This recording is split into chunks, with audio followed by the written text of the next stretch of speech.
Hello dear aspirants, welcome to Byju's government exam prep. Daily current affairs की इस series में आपका एक बार फिर से स्वागत है और आज हम 8 नवंबर 2020 के करंट अफेयर्स डिस्कस करेंगे। डेली करंट अफेयर्स की सीरीज में हम लोग नेशनल अफेयर्स, इंटरनेशनल अफेयर्स, कुछ स्पोर्ट्स रिलेटेड न्यूज होती है, बुक्स, अवार्ड्स और इसके साथ ही कुछ स्टैटिक फैक्ट्स देखते हैं जो कि आपके लिए एसएससी, डीपीसी, बैंकिंग और इसी तरीके के जो दूसरे गवर्नमेंट एग्जाम होते हैं उनके लिए काफी इंपॉर्टेंट हो सकता है।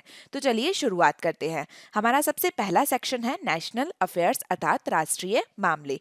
इसमें आज की हमारी सबसे पहली न्यूज है AIM Sirius innovation programme 3.0। AIM है अटल innovation mission.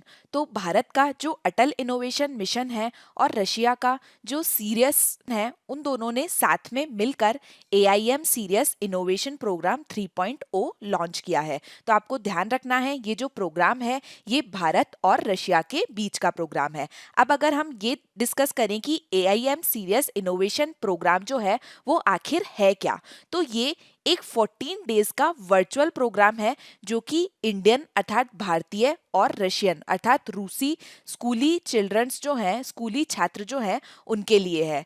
It is a 14 day virtual programme for Indian and Russian school children.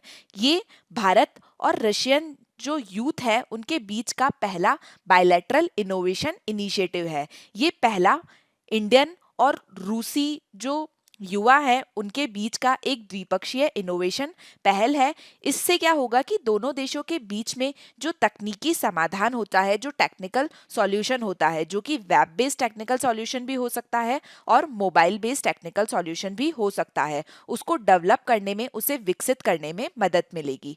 इसी के संबंध में अगर हम कुछ और डिटेल देखें तो ये जो प्रोग्राम है ये 2 वीक्स का प्रोग्राम है, 14 डेज का प्रोग्राम है।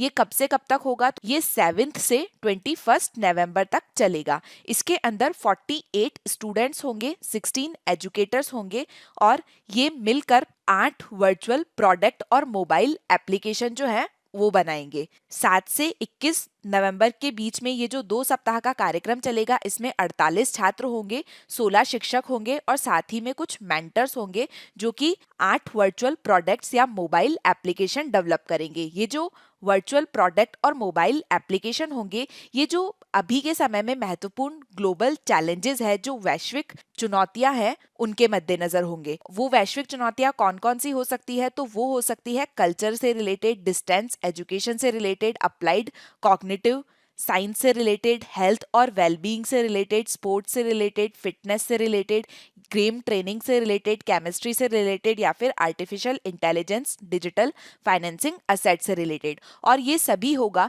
इन दी वेक ऑफ कोविड-19 पैंडेमिक। कोविड-19 महामारी के मद्देनजर ये जो ग्लोबल चैलेंजेस है, इनके संबंध में वर्चुअल प्रोडक्ट और मोबाइल एप्लीकेशन डेवलप की जाएगी। अब इस तरीके के जो इनोवेटिव डेवलपमेंट होगी ये जो छात्र टीमों के द्वारा, तो इसमें 21वीं सदी की जो तकनीकें हैं जैसे कि app development, artificial intelligence, blockchain, machine learning, data analyst, visualisation, UI UX, virtual reality, augment reality, gamification, 3D design और रैपिड प्रोटोग्राफी, तो इन सभी तकनीकों का इसमें उपयोग किया जाएगा। और इस तरीके से क्या होगा कि जो इंडस्ट्री है अर्थात जो उद्योग हैं और जो अकेडमिशिया हैं, जो अकेडमिक हैं, वो दोनों साथ में आ पाएंगे और वो अभी के समय में जो ग्लोबल चैलेंजेस है उनके क्षेत्र में 21वीं शताब्दी की जो टेक्नोलॉजी है उनका उपयोग करके एक समाधान ला पाएंगे। तो यहाँ पर हमने डिस्कस किया AIM सीरियस इनोवेशन प्रोग्राम 3.0 के बारे में। अब हम चलते हैं अगली न्यूज की तरफ। तो नेशनल अफेयर्स में आज की हमारी नेक्स्ट न्यूज है RoPax ferry service in Gujarat. तो गुजरात में हमारे देश के जो प्रधानमंत्री हैं उनके द्वारा 8 नवंबर को, मतलब कि आज के दिन, एक रोपैक्स फेरी सर्विस लॉन्च की जा रही है। ये फेरी सर्विस होगी घोघा से हजीरा के बीच में। यहाँ पर आप ये 2 स्थान देख सकते हैं, घोघा, हजीरा, इन दोनों के बीच में फेरी सर्विस जो है वो हमारे देश के प्रधानमंत्री मिस्टर नरेंद्र मोदी के द्वारा आज वीडियो कॉन्फ्रेंसिंग के माध्यम से लॉन्च की जाएगी। ये जो रोपैक्स फेरी सर्विस की शुरुआत की जाएगी, इसमें जो रोपैक्स फेरी वेसल है उसका नाम है वोयाग सिम्फनी। यहाँ पर आप देख सकते हैं वोयाग प्रयाग सिम्फनी ये एक 3 डेक वेसल है, अर्थात ये 3 डेक का एक पोत है और ये जो पोत है इसमें कम से कम 30 ट्रकों, 100 यात्री कारों और 500 यात्रियों का लोड ले जाने की, इतना भार सहन करने की क्षमता है। ये जो रोपैक्स टर्मिनल है ये एक wide range of facilities provide करेगा। तो ये जो रोपैक्स टर्मिनल है इसमें पार्किंग का क्षेत्र होगा, इसमें कार्यालय भवन होगा, वाटर टावर होगा, सब स्टेशन होगा, ये सभी सुविधाएं जो है इस स्टेशन पर प्रोवाइड की जाएगी। अब यहाँ पर आप देख सकते हैं कि ये जो रोपैक्स सर्विस है ये इन दो क्षेत्रों के बीच में है। तो ये जो स्थान है इसे बोला जाता है gulf of Khambhat. Gulf of Khambhat जो है उसे गल्फ ऑफ काम्बे भी बोला जाता है। ये डिवाइड करती है काठियावाड़ पेनिनसुला का जो क्षेत्र है गुजरात का, उसे south eastern part of Gujarat से। ये जो क्षेत्र है गुजरात का इसे काठियावाड़ पेनिनसुला बोला जाता है और इस क्षेत्र को साउथ ईस्टर्न गुजरात से डिवाइड करती है गल्फ ऑफ खंबात। यहाँ पर तापी, नर्मदा, माही और साबरमती इस प्रकार की जो नदियां हैं वो एस्चुरीज बनाती है और साथ ही ये जो गल्फ ऑफ खंबात है इसके वेस्ट में, इसके पश्चिम में गिर नेशनल पार्क भी स्थित है। कुछ इस स्थान पर गिर नेशनल पार्क है। अब तो आपको ध्यान रखना है कि जो गिर नेशनल पार्क है वो गुजरात में स्थित है, गिर राष्ट्रीय उद्यान। ये गिर नेशनल पार्क जो है ये घर है एशियाटिक लॉयंस का, एशियाई शेरों का घर माना जाता है गिर नेशनल पार्क को। और इसके साथ ही यहाँ पर ये जो गिर नेशनल पार्क का क्षेत्र है यहाँ एक जनजाति पाई जाती है जिन्हें बोला जाता है मालधारी। तो आपको ध्यान रखना है, अगर आपसे पूछा जाता है कि मालधारी कौन से क्षेत्र की जनजाति है तो ये गुजरात का जो गिर नेशनल पार्क है उसके आसपास रहने वाली एक जनजाति है। अब अगर हम वापस इस रोपैक्स सर्विस की तरफ चले तो ये जो फेरी है ये सौराष्ट्र का जो क्षेत्र है और दक्षिण गुजरात अर्थात साउथ गुजरात का जो क्षेत्र है उसके लिए एक प्रवेश द्वार, एक गेटवे के रूप में काम करेगा। ये जो फेरी है ये हजीरा और गोगा के बीच की जो दूरी है उसे अभी 370 किलोमीटर से कम कर 90 किलोमीटर कर देगी। यहाँ पर आप देख सकते हैं कि अभी अगर इस स्थान से यहाँ पर जाना हो तो लगभग 370 किलोमीटर की जर्नी होती है, लेकिन अगर ये फेरी सर्विस चालू हो जाएगी तो ये 90 किलोमीटर तक कम हो जाएगी। और इसके साथ ही क्या होगा कि जो कार्गो यात्रा का समय होता है वो 10 से 12 घंटे जो पहले लगता था उससे कम होकर 4 घंटे तक रह जाएगा। तो यात्रा करने का समय भी कम हो जाएगा जिससे ईंधन की भी बचत होगी और इस तरीके से जो ईंधन की बचत होगी वो लगभग 9000 लीटर ईंधन की प्रतिदिन बचत होने की संभावना है। इसके साथ ही ये जो नौका सेवा है, ये जो फेरी सर्विस है, ये ईज ऑफ एक्सेस को बढ़ाएगी, अर्थात ये पहुंच की आसानी को बढ़ाएगी। कहाँ पर? सौराष्ट्र का जो क्षेत्र है उस रीजन में। और इसके साथ ही ये टूरिज्म को अर्थात पर्यटन को बढ़ावा देगी, खासकर कि इस क्षेत्र में जो रिलीजियस टूरिज्म होता है, क्योंकि यहाँ पर सोमनाथ, पोरबंदर, द्वारका और पलिताना जैसे स्थान है जहाँ पर रिलीजियस टूरिज्म होता है, जहाँ पर धार्मिक पर्यटन होता है। तो ये इस प्रकार के पर्यटन को बढ़ाएगी ये फेरी सर्विस। इसके साथ ही ये जो फेरी सर्विस है ये एक ब्रिज बनेगी गल्फ ऑफ खंबात के लिए, जो मैंने अभी आपको बताया। इसके अलावा ये जो गोघा का क्षेत्र है ये एक फिशिंग हैमलेट है, अर्थात ये मछली पकड़ने से संबंधित बस्ती है। आप देख सकते हैं कि ये एक कोस्ट पे रीजन है तो यहाँ पर मछली पकड़ने का कार्य अत्यधिक रूप से किया जाता है। और इसके अलावा जो हजीरा क्षेत्र है वो एक ग्रीनफील्ड पोर्ट है। तो इस तरीके से ये जो फिशिंग हैमलेट है ये एक ग्रीनफील्ड पोर्ट से जुड़ेगा। तो इससे क्या होगा कि इकोनॉमिक एक्टिविटीज भी बढ़ सकेगी, जिससे कि हमारी देश की जो अर्थव्यवस्था है उसे भी फायदा होगा। तो इस तरीके से हमने यहाँ पर इस फेरी सर्विस के बारे में डिटेल में चर्चा करी। अब हमारा नेक्स्ट सेक्शन है इंटरनेशनल अफेयर्स और आज हम इंटरनेशनल अफेयर्स में चर्चा करेंगे यूएस इलेक्शन के बारे में, जो कि काफी समय से न्यूज में बना हुआ है। तो यूएस इलेक्शन से रिलेटेड जो न्यूज है वो ये है, Joe Biden wins the US presidential election. US के जो राष्ट्रपति चुनाव हो रहे थे उसे जीत लिया है जोसेफ रॉबनेट बिडेन जूनियर ने। इनका पूरा नाम है जोसेफ रॉबनेट बिडेन जूनियर। इन्होंने मिस्टर डोनाल्ड ट्रंप को हरा दिया है और मिस्टर डोनाल्ड ट्रंप को हराने के बाद में ये अमेरिका के 46th यूएस प्रेसिडेंट, अमेरिकी राष्ट्रपति बन गए हैं। अगर हम बिडेन की बात करें तो बिडेन जूनियर का जन्म हुआ था 20 नवंबर 1942 को पेंसिल्वेनिया में। पेंसिल्वेनिया का एक सेंट मैरी हॉस्पिटल है, वहां पर इनका जन्म हुआ था। ये डेमोक्रेटिक पार्टी के मेंबर हैं और इससे पहले ये वर्ष 2009 से लेकर 17 तक 47वें उपाध्यक्ष थे और इसके अलावा 1973 से लेकर 2009 तक ये डेलावेयर के लिए संयुक्त राज्य सीनेटर के रूप में कार्य इन्होंने किया था। इसके अलावा बिडेन जो है वो ओल्डेस्ट प्रेसिडेंट इलेक्ट है यूएस की हिस्ट्री में। अमेरिकी हिस्ट्री में अभी तक जितने भी राष्ट्रपति बने गए हैं उसमें से बिडेन जो है वो सबसे ओल्डेस्ट प्रेसिडेंट होंगे। ये इंपॉर्टेंट है, आपको ध्यान रखना है। इसके अलावा बिडेन ने इलेक्टोरल कॉलेज में 290 से जीत हासिल की है, जबकि जो मेजॉरिटी है वो 270 होती है, लेकिन इनने मेजॉरिटी से ज़्यादा सीटें प्राप्त की है और इसके बाद में इन्होंने व्हाइट हाउस का जो इलेक्शन होता है ये जीत लिया है। बिडेन की जो रनिंग मेट थी कैलिफोर्निया सेनेटर कमला हैरिस, वो अब बनेगी यूएस की वाइस प्रेसिडेंट। तो कमला हैरिस का नाम इंपॉर्टेंट इसलिए है क्योंकि कमला हैरिस जो है फर्स्ट ब्लैक अर्थात पहली अश्वेत और इंडियन अमेरिकन वुमेन होगी जो कि अमेरिका की वाइस प्रेसिडेंट बनेगी। तो कमला हैरिस के बारे में भी हम यहाँ पर थोड़ी डिटेल में चर्चा करते हैं। कमला हैरिस भारतीय मूल की है।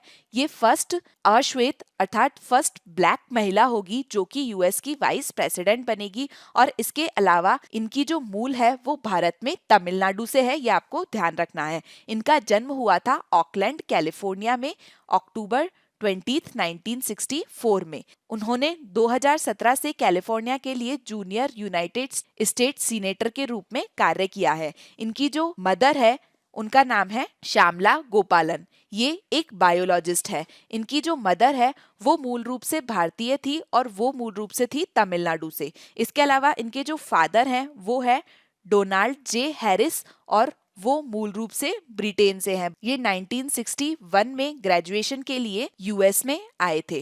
तो इस तरीके से कमला हैरिस के बारे में भी आपको ये जानकारी पता होनी चाहिए। इसके बाद में अब हम चलते हैं हमारे नेक्स्ट सेक्शन की तरफ। हमारा नेक्स्ट सेक्शन है various national and international personalities in news. समाचार में विभिन्न राष्ट्रीय और अंतर्राष्ट्रीय व्यक्तित्व। इसमें हम आज चर्चा करेंगे सबसे पहले एनजी रंगा की। 7 नवंबर को एनजी रंगा की 120वीं जयंती थी। 120th बर्थ एनिवर्सरी थी 7 नवंबर को एनजी रंगा की। एनजी रंगा को आचार्य एनजी रंगा भी बोला जाता है। ये महान स्वतंत्रता सेनानी अर्थात ग्रेट फ्रीडम फाइटर थे, एक फार्मर लीडर थे, एक किसान नेता थे ये। इसके साथ ही ये एक सोशल रिफॉर्मर थे, एक समाज सुधारक थे और एक उत्कृष्ट सांसद थे, एक आउटस्टैंडिंग मेंबर ऑफ पार्लियामेंट थे ये। स्वामी सहजानंद सरस्वती के साथ में इन्हें भारतीय किसान आंदोलन का जनक माना जाता है। अगर हम स्वामी सहजानंद सरस्वती के बारे में बात करें तो इनका जन्म हुआ था 22 फरवरी 1889 में और इनकी मृत्यु हुई थी 26 जून 1950 में। अगर हम एनजी रंगा के बारे में कुछ पर्सनल डिटेल की बात करें तो हमने अभी देखा कि इनका जन्म हुआ था 7 नवंबर 1900 में, जिसके कारण अभी 2020 में इनकी 120वीं जयंती मनाई जा रही है। इसके अलावा इनका जन्म हुआ था निंदुबोल गुंटूर जिले में, जो कि मद्रास प्रेसिडेंसी में था उस समय के ब्रिटिश भारत की। अब ये स्थान है आंध्र प्रदेश भारत में। इसी के साथ में इनकी मृत्यु हुई थी 9 जून 1995 में, जब इनकी उम्र थी 94। ये भारतीय राष्ट्रीय कांग्रेस से संबंधित थे। इनका जो पॉलिटिकल पार्टी थी वो इंडियन नेशनल कांग्रेस थी। इनके द्वारा लिखी गई अगर हम कुछ पुस्तकों के बारे में बात करें तो Bapu blesses, creed of word presentry, economic organisation of Indian villages and Indian adult education movement, ये इनके द्वारा लिखी गई कुछ पुस्तकें हैं। रंगा के बारे में सबसे महत्वपूर्ण बात यह है कि इन्होंने भारतीय पार्लियामेंट में लगभग 6 दशकों तक काम किया है। मतलब इनने लगभग 60 वर्ष तक भारतीय पार्लियामेंट में सेवा दी है, 1930 से लेकर 1991 तक। इसी के चलते रंगा जो है He served as a member of parliament for a record number of 60 year। 60 साल तक इन्होंने पार्लियामेंट में सेवा की है और इसके लिए इन्हें Guinness book of world record में भी इनका नाम शामिल है। तो ये एनजी रंगा के बारे में कुछ इंपॉर्टेंट पॉइंट थे जो हमने देखे। अब हम चलते हैं हमारी नेक्स्ट पर्सनालिटी की तरफ। ये है पुरुषोत्तम लक्ष्मण देशपांडे। तो पुरुषोत्तम लक्ष्मण देशपांडे जो है उनकी आज एनिवर्सरी है, 101वीं 101st बर्थ एनिवर्सरी है पुरुषोत्तम लक्ष्मण देशपांडे की आज। और इसी के चलते इनको श्रद्धांजलि देने के लिए, इनको ट्राइब्यूट देने के लिए गूगल ने इनके लिए एक गूगल डूडल बनाया है। ये जो गूगल डूडल है इसे डिजाइन किया गया है एक noted Mumbai based artist Sameer Kulavoor के द्वारा। समीर कुलावुर जो कि एक मुंबई के जाने माने कलाकार है, उनके द्वारा ये गूगल डूडल डिजाइन किया है और ये पुरुषोत्तम लक्ष्मण देशपांडे की 101वीं जयंती 101st बर्थ एनिवर्सरी के उपलक्ष्य में लाया गया है। ये जो पुरुषोत्तम लक्ष्मण देशपांडे हैं, इन्हें फूला देशपांडे के नाम से भी जाना जाता है। ये एक राइटर थे अर्थात लेखक थे, प्लेरिस्ट थे, नाटककार थे, म्यूजिशियन अर्थात संगीतकार थे, कंपोजर थे, साथ ही ये एक एक्टर अर्थात अभिनेता थे, डायरेक्टर अर्थात निर्देशक भी थे और ये एक फिलैंथ्रोपिस्ट थे। इसके साथ ही पूला देशपांडे जो है, इनका जन्म हुआ था मुंबई में 8 नवंबर 1919 में और इनकी मृत्यु हुई थी 12 जून 2000 में। इनकी जो फैमिली है उनकी एक इल्यूस्ट्रियस लिटरेसी लीगेसी रही है। इनका जो परिवार है उनका एक शानदार साहित्यिक विरासत रही है। इनके जो ग्रैंडफादर थे अर्थात इनके जो दादा थे, उन्होंने रविंद्रनाथ टैगोर की जो गीतांजलि थी उसका मराठी में अनुवाद किया था। His grandfather had translated Rabindranath Tagore's Gitanjali into Marathi. तो रविंद्रनाथ टैगोर की गीतांजलि के बारे में अगर आपको पता है तो रविंद्रनाथ टैगोर को गीतांजलि के लिए ही नोबेल पुरस्कार मिला था और रविंद्रनाथ टैगोर वो पहले भारतीय थे जिन्हें नोबेल पुरस्कार से सम्मानित किया गया था। इसके अलावा पूला देशपांडे जो हैं वो पहले व्यक्ति थे जिन्होंने इंटरव्यू लिया था प्राइम मिनिस्टर जवाहरलाल नेहरू का इंडियन टेलीविजन पे। ये पहले व्यक्ति थे जिन्होंने भारतीय टेलीविजन पे तत्कालीन प्रधानमंत्री जवाहरलाल नेहरू का साक्षात्कार लिया था। इसके बाद अब हम चलते हैं नेक्स्ट सेक्शन की तरफ, जो है banking and finance related news अर्थात बैंकिंग और वित्त संबंधी समाचार। इसमें हम चर्चा करेंगे एएआई अर्थात airport authority of India signs memorandum of understanding with NTPC subsidiary NVVN. NVVN है एनटीपीसी विद्युत व्यापार निगम। तो एयरपोर्ट अथॉरिटी ऑफ इंडिया ने एनटीपीसी लिमिटेड की एक सहायक कंपनी है एनटीपीसी विद्युत व्यापार निगम एनवीवीएन, उसके साथ में मेमोरेंडम ऑफ अंडरस्टैंडिंग अर्थात समझौता ज्ञापन पर हस्ताक्षर किए हैं। एयरपोर्ट अथॉरिटी ऑफ इंडिया और एनवीवीएन के बीच में ये जो मेमोरेंडम ऑफ अंडरस्टैंडिंग साइन हुआ है, ये इसलिए हुआ है ताकि एयरपोर्ट अथॉरिटी ऑफ इंडिया के द्वारा जो प्रबंधित और संचालित हवाई अड्डे हैं, एयरपोर्ट अथॉरिटी ऑफ इंडिया के द्वारा जो मैनेज्ड और ऑपरेटेड एयरपोर्ट है, वहां पर इलेक्ट्रॉनिक व्हीकल का जो यूज है उसे प्रमोट किया जाए और सोलर पावर प्लांट्स लगाए जाएं। तो ये जो मेमोरेंडम ऑफ अंडरस्टैंडिंग साइन हुआ है, इसके तहत NTPC Vidyut Vyapar Nigam will be provided adequate land and roof space by airport authority of India. अर्थात एयरपोर्ट अथॉरिटी ऑफ इंडिया जो है वो एनवीवीएम को पर्याप्त भूमि और रूफटॉप प्रदान करेगी ताकि एनवीवीएन के द्वारा जो सोलर पावर प्लांट्स हैं वो एयरपोर्ट्स पर सेटअप किए जा सके। इसके अलावा जो एनवीवीएन है ये इनिशियली तमिलनाडु और राजस्थान, इन दो राज्यों में जो हवाई अड्डे हैं वहां पर परियोजनाओं पर काम करना शुरू करेगा, वहां पर प्रोजेक्ट पर वर्क करना शुरू करेगा। अगर हम तमिलनाडु और राजस्थान की सोलर कैपेसिटी वहां पर जो रिक्वायर्ड है उसकी बात करें, वहां पर जितनी सोलर क्षमता की आवश्यकता है उसकी बात करें, तो तमिलनाडु में कुल 55 मेगावाट सोलर क्षमता की आवश्यकता है और राजस्थान में कुल 8 मेगावाट सोलर क्षमता की आवश्यकता है। तो अगर यहाँ पर सोलर पावर प्लांट लगाए जाते हैं तो इनका जो 100% ऊर्जा की आवश्यकता है वो सोलर एनर्जी से, सौर ऊर्जा से प्राप्त होगी। तो ये 100% सौर ऊर्जा संचालित हवाई अड्डे बन जाएंगे। इसके अलावा apart from this, airport authority of India and NVVN will jointly work towards supporting the government of India's initiative for adoption of electronic vehicle. Electronic vehicle के अडॉप्शन के लिए गवर्नमेंट ऑफ इंडिया का जो इनिशिएटिव है उसके लिए भी ये दोनों मिलकर कार्य करेंगे और इसके लिए इनके द्वारा क्रिएशन किया जाएगा पब्लिक चार्जिंग इंफ्रास्ट्रक्चर का, जहां पर जो ये इलेक्ट्रिक व्हीकल है इन्हें चार्ज किया जा सके और साथ ही इलेक्ट्रॉनिक व्हीकल्स का एयरपोर्ट पर भी प्रमोशन किया जाएगा। तो इसी के चलते हम एयरपोर्ट अथॉरिटी ऑफ इंडिया के संबंध में कुछ इंपॉर्टेंट पॉइंट देखते हैं। एयरपोर्ट अथॉरिटी ऑफ इंडिया का हेडक्वार्टर अर्थात मुख्यालय है न्यू दिल्ली में। इसकी स्थापना हुई थी 1 अप्रैल 1995 को। इट वाज फाउंडेड ऑन 1 अप्रैल 1995। वर्तमान में एयरपोर्ट अथॉरिटी ऑफ इंडिया के जो चेयरमैन है, जो अध्यक्ष है, वो है अरविंद सिंह। अब हम चलते हैं नेक्स्ट सेक्शन की तरफ। हमारा नेक्स्ट सेक्शन है बुक्स एंड अवार्ड्स, और इसमें आज हम चर्चा करेंगे एक बुक के बारे में जिसका नाम है जुगलबंदी the BJP before Modi. Book title जुगलबंदी द बीजेपी बिफोर मोदी। तो ये एक नई बुक है जो एक्सप्लेन करेगी पीएम नरेंद्र मोदी और बीजेपी की जो डोमिनेंस है इंडियन पॉलिटिक्स में उसके बारे में, और ये बताया जाएगा कि इंडियन पॉलिटिक्स में बीजेपी की जो डोमिनेंस है उसकी 100 ईयर की ओल्ड स्टोरी क्या है, जिसकी शुरुआत हुई है आरएसएस और जनसंघ से। आरएसएस और जनसंघ जो है उससे ही शुरुआत हुई थी बीजेपी की। तो बीजेपी की हिस्ट्री के बारे में इस बुक में बताया गया है। ये भी बताया गया है कि इसके जो फाउंडिंग लीडर थे अटल बिहारी वाजपेयी और लाल कृष्ण आडवाणी, उनकी पार्टनरशिप के बारे में भी इसमें बताया गया है। लाल कृष्ण आडवाणी का आज जन्मदिन भी है। ये जो बुक है इसे लिखा गया है एक पॉलिटिकल साइंटिस्ट, एक राजनीतिक वैज्ञानिक विनय सीतापति के द्वारा। और इसके अलावा ये जो बुक है इसे पब्लिश किया जाएगा पेंगुइन की विंकिंग इम्प्रिंट के द्वारा। ये बुक पब्लिश होगी ऑन 23 नवंबर। तो यहाँ पर अब हम चलते हैं हमारे नेक्स्ट सेक्शन की तरफ, और वो है इम्पॉर्टेंट डेज अर्थात महत्वपूर्ण दिवस। तो आज हम चर्चा करेंगे नेशनल कैंसर अवेयरनेस डे के बारे में।